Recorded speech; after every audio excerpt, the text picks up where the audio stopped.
बिस्मिल्लाहिर्रहमानिर्रहीम। अस्सलाम वालेकुम। कैसे हैं आप लोग? उम्मीद है आप सब लोग बिल्कुल ठीक ठाक होंगे। अल्लाह रब्बुल इज़्ज़त से दुआ है कि वो आप सब पे अपनी खैर बनाए रखे, आप सबको अपने हिफ्ज़ो अमान में रखे, आप सबको रमज़ान की बहुत बहुत मुबारक हो। अल्लाह करे आने वाला रमज़ान हम सब के लिए रहमतों और बरकतों का बायस हो। मैं हूँ आपकी शेफ़ रिजवाना। आज हम बनाने जा रहे हैं एक बहुत मज़े की ड्रिंक। ये ड्रिंक बनेगी 4-5 इंग्रेडिएंट्स को मिला के। आए स्टार्ट करते हैं इसको बनाना। सबसे पहले हम लेंगे एक खाली जग, इसमें हम ऐड करेंगे 1 जग पानी का।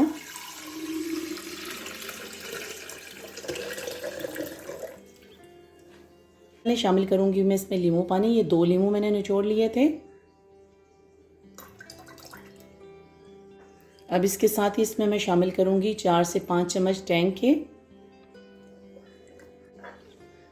ये है जी हमारी ऑरेंज स्क्वैश, 1 बड़ा चम्मच ऑरेंज स्क्वैश का है।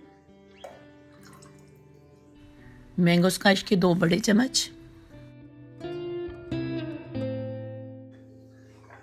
1 बड़ा चम्मच लीमू स्क्वैश।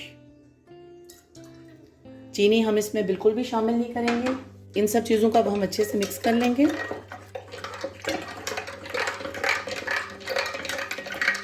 आप भी इसको घर में बनाएं, मुझे कमेंट करें कि ये कैसी बनी है। मेरी वीडियो को लाइक और शेयर करें और प्लीज़ मेरे चैनल को बेल आइकन के साथ सब्सक्राइब करें।